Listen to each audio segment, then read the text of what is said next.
Now I request Mr. B.V.Rao to please come on stage and address the audience on the topic handout journalism versus investigative journalism. Good morning, everybody. Dr. Dhar, Dr. Jory, faculty and students. I said good morning. Good morning. Brilliant.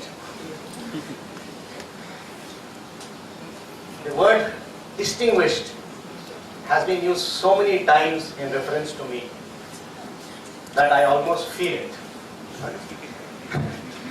I don't know how many of you heard the Goebbels, the Goebbelsian truth. Right? The theory is that if you repeat a lie 1,000 times, it soon becomes what? The truth. So it's been said that I am distinguished so many times that I think I should behave distinguished. Right? So let's see, by the end of it, you get to vote whether I am a distinguished person or not. Okay? Is that fair? We'll have a hands up, right? Hand voting. Dr. Dhar told you about my association with JIMS and why I said yes in spite of having to close my edition today. That's 3 days I don't take up any assignments. I love talking to students. But I don't take up assignments. But this I had to take up for 2 reasons. Reason one, when I was young and right through my life, all these years, I've been told you have to give back to society. Have you guys heard that? Giving back? In my student years, in my years, early years in journalism, I have had my share of being carted at 10 o'clock in the morning to various seminars that I didn't want to attend. Right? Just like most of you today. So today I accepted because I am giving it back to you. I have achieved a great deal today. Right? That's reason one. Reason two is something more significant, which is you hardly ever get captive audience. So it's wonderful to be here. I think I have to do better to try and wake you up. Right? So here is the deal. I don't want to bore you. I have better things to do, you have better things to do. Right? So here's the deal. Today, by the end of today, when you heard all speakers, your faculty shall give me 2 names of you students. These 2 names, I'm sure all of you will soon be looking for internships. Yeah, how many of you? Yeah, that's an awful lot of you. Yeah, so the competition is intense. 2 names your faculty will suggest to me at the end of today, and I will try my damnedest best to get you an internship in the place of your choice. I have friends all over. Okay? So now, it's up to you. These 2 persons will have to be a minimum of a boy and a girl. It cannot be 2 boys. The world is not fair, and we have not been very fair to our women all these years. Right? So let's be unfair to the men. It can be 2 girls, but it can't be 2 boys. Okay? So the girls have a handicap already. Okay? So that's it. That's the deal. Are we on? Yep. Yes. Now, there will be questions. I will be asking questions. Priyadarshan will be asking questions. When Rahul Dev asks, he will be asking questions. And you might have questions on your own that you want to ask. So I think the faculty will rate you on the questions you asked and the intelligence of those questions. So now the first question, I have been asked to talk on handout journalism versus interpretative and investigative journalism. The first part of any class, any lesson is definitions. Right? So I Professor Dhar has not told me what this is all about. So I want to hear from you guys. What is handout journalism? Who's giving me the definition? It need not be a classic book definition. Give me whatever comes to your mind. What is handout journalism? Yeah. Well, I have got a bad throat today, Okay. so I was not able to speak aloud. Yeah. But I believe that writing the correct form of whatever we have is handout journalism. The facts we have, presenting them the way they are, Okay. that's handout journalism for me. Okay. Now that you started, anybody else who wants to agree, disagree, improve?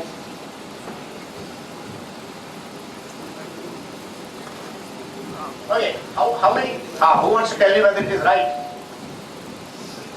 Somebody there? No?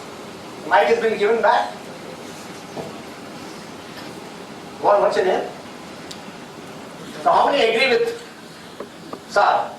Is he right? Let's vote on which is the closest to what handout journalism is, or which is the right. That was Sir. Then Anubhav, is it? And you? Sunny. Sunny. So who's right? Sunny. Unanimous? Yeah? Yes. Sunny is right. So, yes. Handout journalism is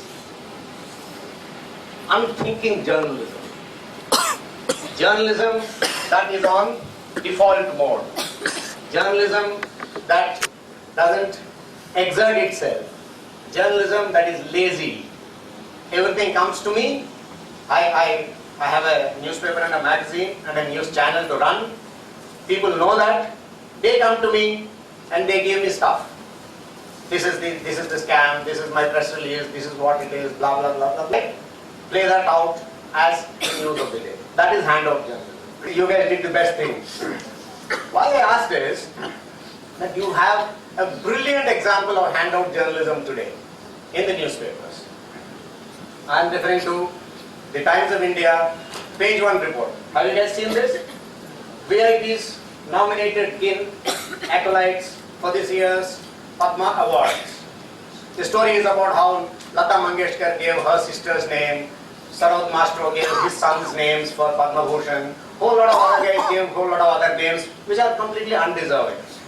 That is the story in Times of India, page 1. Same story, Mail Today, page 11. Biggies nominate names for Padma. Now, why do I call this handout journalism? This is an easy guess. Anybody wants to take the guess? Okay. I'll let everything not be a suspense. I'll break the suspense. Now, in the Times of India, there is a byline with this story. It's called Himanshi Dhawan. I'm not particularly proud to say she worked with me once. The same story. Mail Today is with a byline Ayesha Arvind. So when are bylines given in a newspaper? In a magazine? When there are exclusive stories. Do you know the concept of exclusive stories? You know that, right? I want a loud yes. Yes. That's better.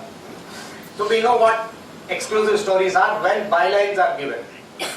These days, the byline rules have been relaxed a bit, but even then, bylines are not given for somebody else's stories. If nobody has diluted the rules of bylines so much that I get a byline for Dr. Dhar's story. So why am I saying that? This report is basically the work of somebody else. This is an RTI application filed by Subhash Chandra Agarwal, one of the best RTI activists in the country. The kind of news stories he has given journalists is not funny. It is his RTI application which brings out the fact that all kinds of people are recommending all kinds of persons for the highest national civilian awards, right?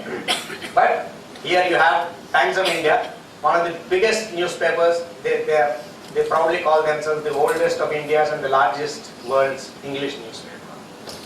They have given a page 1 byline for a story which the reporter has nothing to do with, except to collect what? Collect the order of the CIC provided by Agarwal and reproduce it. And reproduce how? Reporters don't even accept printed copies, they want only soft copies because they don't have to type it. So that is how this is the worst form of handout journalism, and each one getting their bylines. So what do I do in my magazine? When an RTI activist gives us a story, I make a reporter write the story, and the byline is the RTI activists. I do not give my reporter byline for RTI activist work. But why do I make the reporter type the story out? It is a lesson to that reporter to say that you could have got this. Why is an RTI activist getting this story and not you? So you better be a stenographer for the RTI scientist. Today, for that half an hour or 1 hour of typing that story, forget yourself that you are a reporter. Since you are doing stenography, you better think of yourself as a stenographer, because a better reporter is outside of the system. So this is what is handout journalism. That is what I don't want you to be. Long time ago, when I was, I think about 28 or 30 years ago, I was the editor of Indian Express Ahmedabad. One of the very, in those days, the youngest editor in the Indian Express stable. And I was posted to Ahmedabad. I went there for 2 months. It's an old, dingy little office somewhere in across the river in Ahmedabad. There, the average age of the staff was about 50 or maybe close to double my age. We had a chief reporter called Bashir Pathan, a veteran. He had done I think almost 35 years or so and close to retirement. So one day, 2 months into my taking over as editor there, I called him around 5 or 6 in the evening. I said, yeah, Bashir, so what's the news menu? You guys know what news menu is? Who's not had breakfast today? Why are you not able to say yes? You don't know what? No, if you don't know, I'll tell you. Do you know what a news menu is? Yeah, so say that louder. No? No. Good. The news menu is quite simple. Every news channel or a newspaper has to produce the page 1 of the next day and various pages. So you have a list of items of the day, news stories of the day. You list saying that this is for page 1, this is the order for page 1, this is for inside. So you have a huge long list of news stories that you have gathered during the day. That is called news menu. So I asked Bashir, what's the news menu today? So he says, sir, बड़ा अजीब है, आज तो कोई press release ही नहीं है. So it actually happened to me. My chief reporter was telling me there's no news today because he's not being told through a press release that something has happened. That is handout journalism. And my point in telling you and taking you back so long is to tell you that it has existed right through. It will exist even when you are journalists. So it's all about whether you want to be a handout journalist or not. So if today you make up your mind saying that no, I shall not be a stenographer and rob other people of their bylines, I will work for my bylines, I think today's conference would have made some difference in your life. Right? So make that one resolution, that I shall never ever take a byline for a story, whether it is mine or somebody else's, which doesn't call for a byline. Yeah? Can I have a very loud yes to the pledge that I shall never steal a byline? Yes. Good. I can give you a whole big example about what interpretative journalism is. But for that, the first thing for interpretative journalism, investigative journalism is, what do you call it, Priyadarshan? Can we call it fantasy right now? So there's no point talking about fantasies. Some people are doing it. Some people, yeah. No, see, for everything you must, it is understood there are exceptions and there are very worthy exceptions, yes. But largely today, investigative journalism is almost a black hole. Investigations happen in places of minimum, least damage. You have to, Priyadarshan, me and every journalist has to figure out which side of what the organization is, whether my boss likes this, whether my boss is a friend there, whether my boss holds so many shares in this business or that business, and then we have to navigate the very narrow crevices between all this and then do our investigative journalism. It's tough. And it's also gone out of fashion, by the way. So what you have most of these days is interpretative journalism. What happens on this famous 9 o'clock show that most of you call, yeah, what is it called? The news article. No, the channel? Times now. Times. Like day before yesterday, when he first got the ISRO scientist and the cop who actually arrested him onto the channel and put the cop on the hot seat, was brilliant journalism. Actually, mostly Arnab Goswami is conducting a trial. It's not most of the time. It's not journalism, but well, things change. Yesterday when he got them, he was out and out doing TRP journalism. Yesterday had no business to repeat that show. But he wanted it because somebody told him the day before night we did brilliantly on the TRPs. Right? So that is once again handout journalism. Yesterday's brilliant journalism so quickly became handout journalism because you had something already cooked, ready, in fact eaten, digested and thrown out. But still you take it up and make it look like you have done the country some great, honor or pride or whatever. Right? So the lines between handout, investigative, interpretative are very, very thin. And most of these days, as I said, because handout journalism, most of you don't know, the reader or the viewer doesn't know, okay, what is the source, because they successfully, Times of India didn't even say on page 1 that it is Subhash Chandra Agarwal's RTI. They just said RTI accessed through RTI. Mail Today at least gave Subhash Chandra Agarwal's name. So most of the time what we are doing these days is interpretative journalism. And the problem with interpretative journalism is that it can be so easily half-baked or completely unbaked. It is never rightly baked because of one reason, and which is that we all don't want to read. Alright, I don't mind, none of you is particularly a print favorite. You guys are the Twitter generation. How much of Twitter news do you consume? You want to be journalists, you want to be communicators, you want to be advertisers. Can you get away being a good professional without knowing what the world is out there? Everything is finally linked to what is happening in the world. If you are, imagine the Jagore advertising copywriter who does not follow the news. Could he have done that beautiful Jagore advertising unless he knew what is happening in this world? So whichever profession you guys have to be, you have to read, you have to be living in this world. Most of the time we are living elsewhere, in cyberspace. And cyberspace is not reality. As much as it is enticing, it is not reality. So what happens is, when we set out to interpret, we don't know half the facts. Or we have misinterpreted all the facts. Or use the facts the way we want. That is where journalism is going.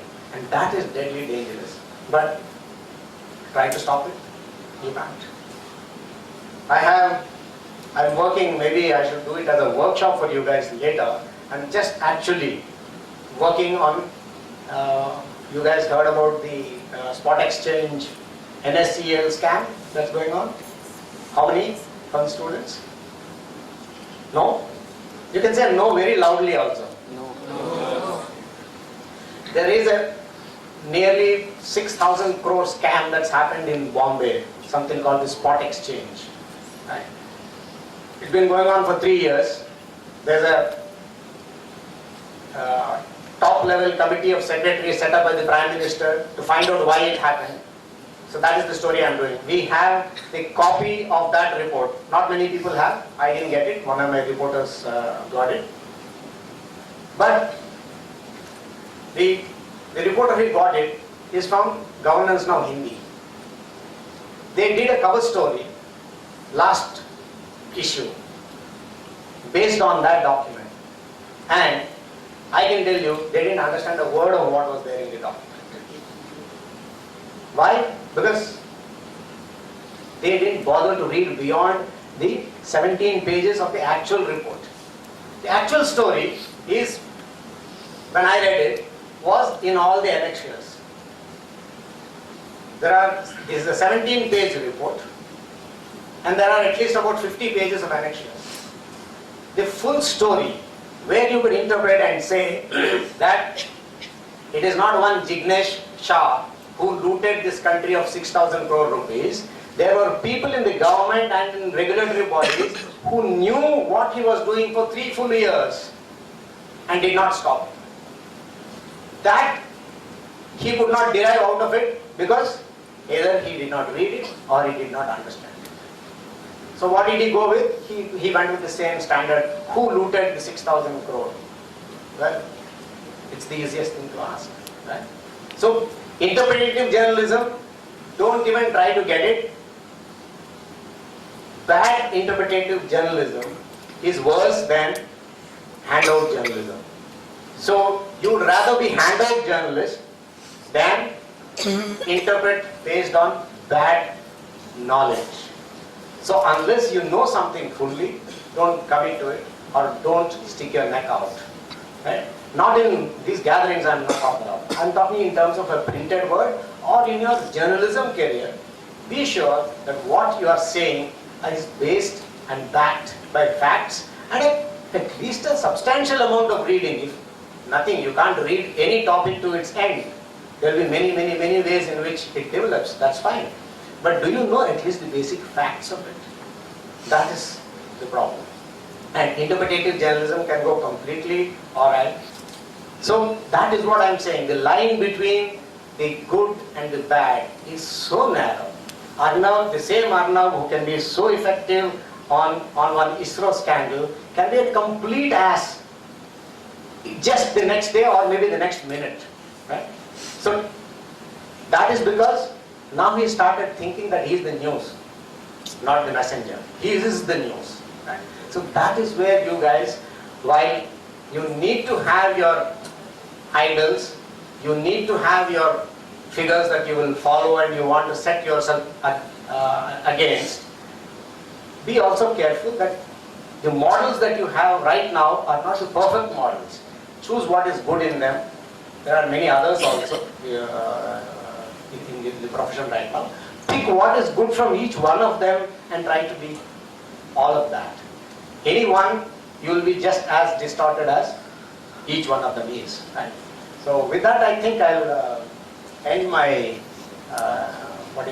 speech. And now the ultimate question: was I distinguished? Yes. Yes. Yeah.